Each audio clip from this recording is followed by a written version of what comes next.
dead. So again, not a very ethical way of fishing. But it is a nice circle of life here, as the ship that spent most of its time indiscriminately killing and harming fish will now forever be a home for thousands and thousands of fish.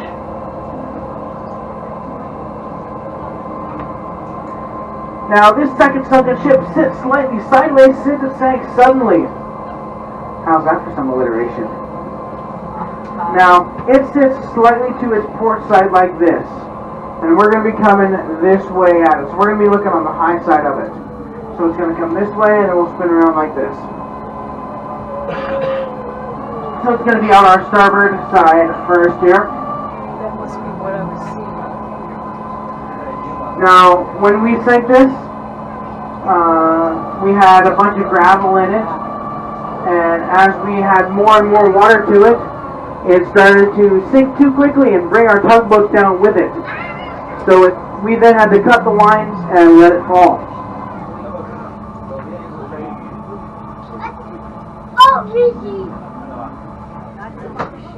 Oh, look at that guy, the Hawaiian green sea turtle looking right back at us. We have a Hawaiian green sea turtle on the deck of the ship there. Looking right back at us. I don't see it. Now, don't worry, guys, on the port side, if you missed it, that turtle will still be there. That's because it's plastic. Oh. No, I promise it's real. It's just taking a nap.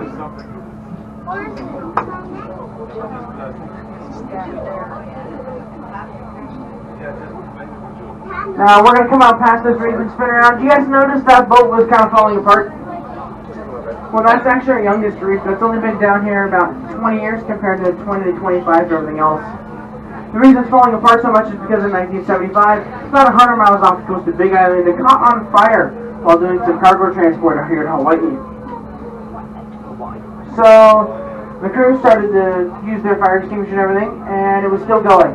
Or it was bad enough that they ran through all their extinguishers. So they decided to turn to their cargo. Now what they had on board was gallons and gallons and gallons of soy sauce. So they took that soy sauce, poured it out all over the fire, and it helped. And through continual efforts, they did eventually get the fire put out.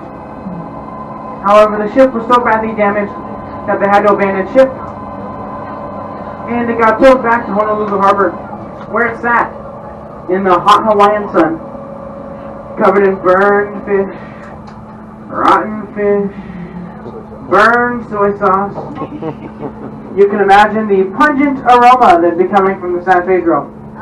Local fishermen gave it a nickname. They nicknamed it the teriyaki boat.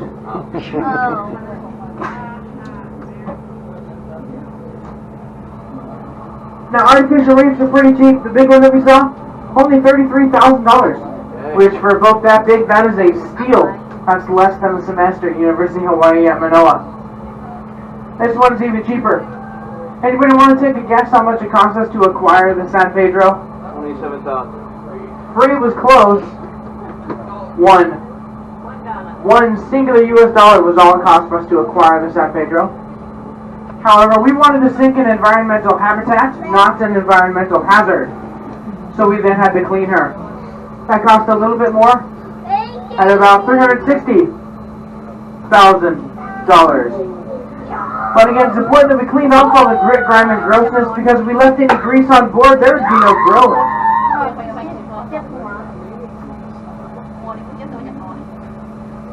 Alright, we've spun around. Port side, you're going to see the San Pedro, or the teriyaki boat. Starboard side, you got a little bit of a patch reef out here.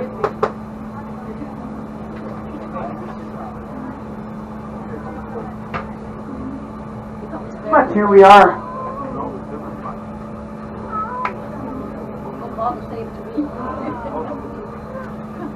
If you see that turkey leg looking one, that is a puffer fish.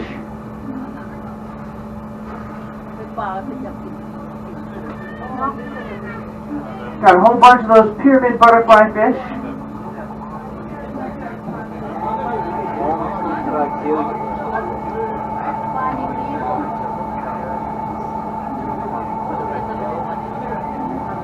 Let's see.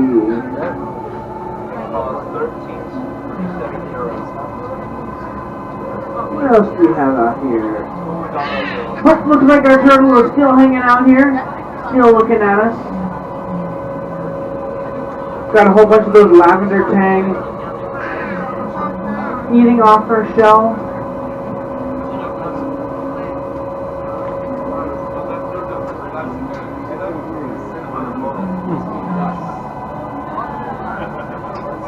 Now, if you guys have any questions, let me know. My brain is full of all kinds of useless information, mostly bad jokes and song lyrics.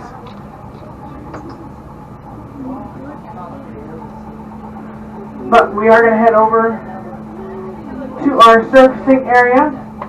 But keep your eyes out, you never know what you're going to see out here. It is the deep blue ocean. We've seen all kinds of cool stuff.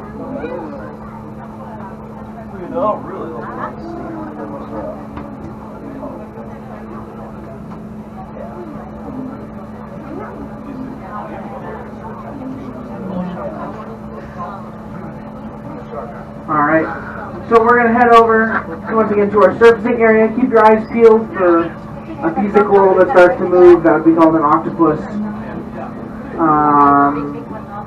Starfish, got lots of starfish out here. We have some velvet sea stars, cushion sea stars, all those kind of things.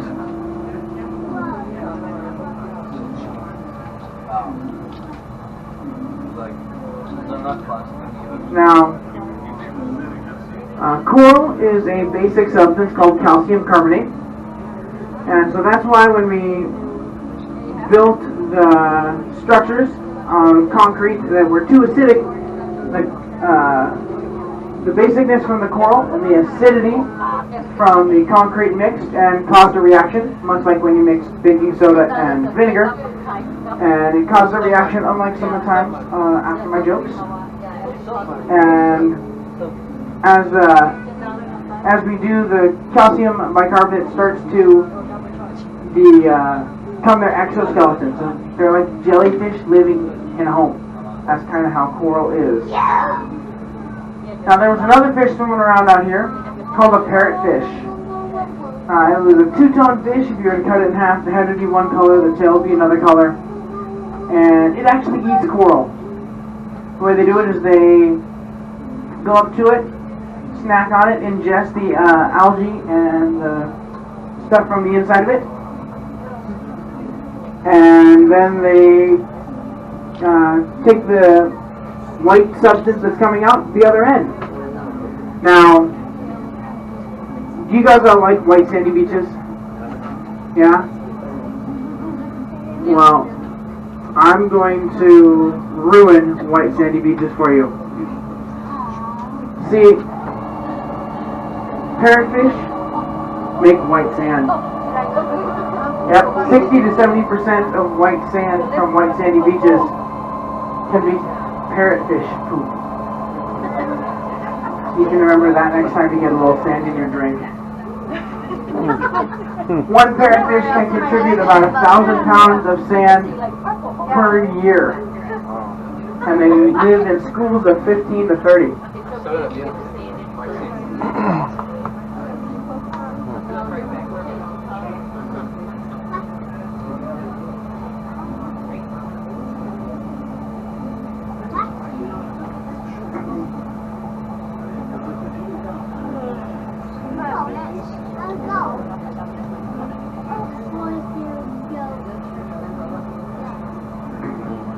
Alright, sounds like the Discovery is on their way out here.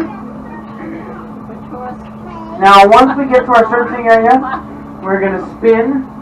That way, we try to do all of our maneuvering down here on the bottom where it's nice and smooth, so you guys don't have to worry about using those bags above your heads. And then, we're actually going to send up a bubble.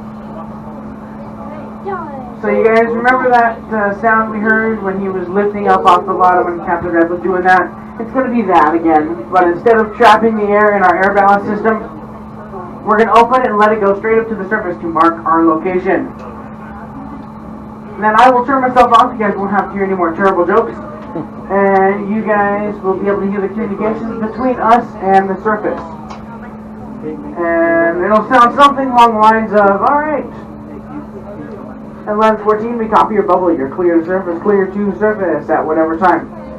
And our pilot will then isolate our vertical thruster, switch to VHF comms, and blow the air ballast. Now that's a whole bunch of jargon, but don't worry, I'm here to translate.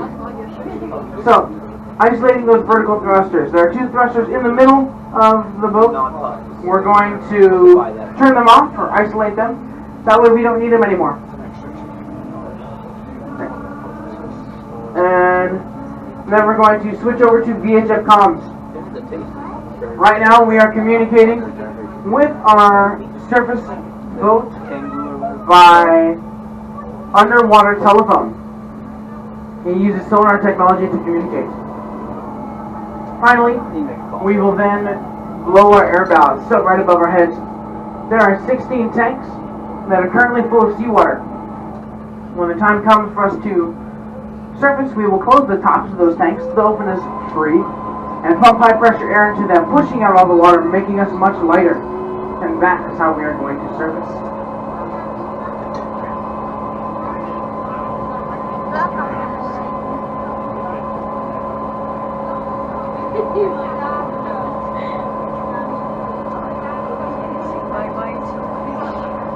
Bye-bye, fishy and turtle and dolphin.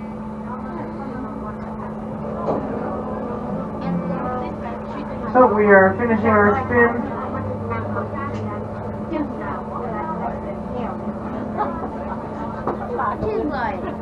And the discovery will be on site shortly, so we will send that bubble up here in just a little bit.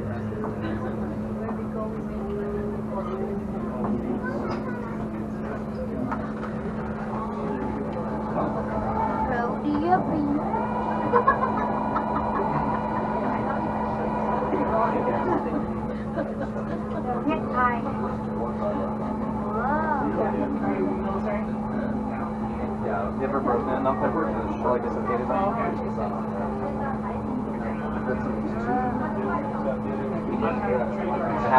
Just like that.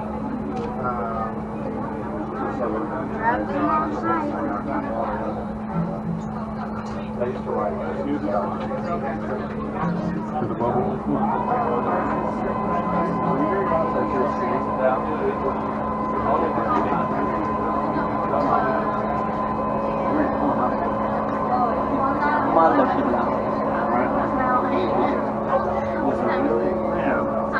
And then you proceed.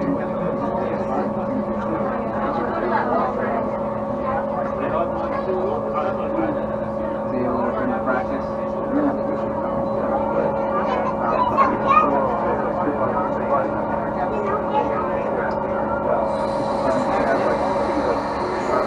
Alright, there is that bubble. Let's see what our surface team says.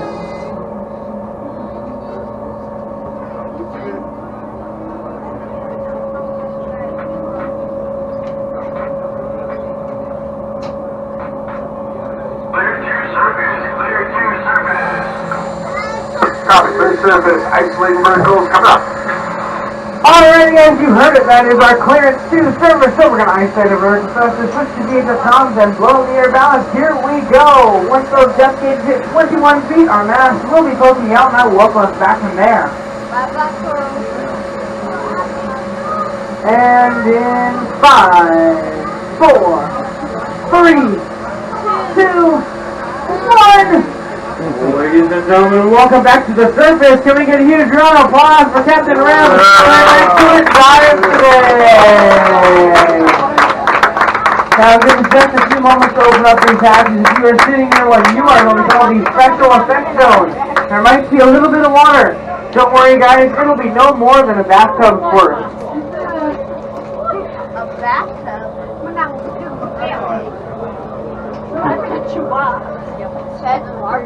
Fun? You like that? You like that? Huh? Huh? Yeah.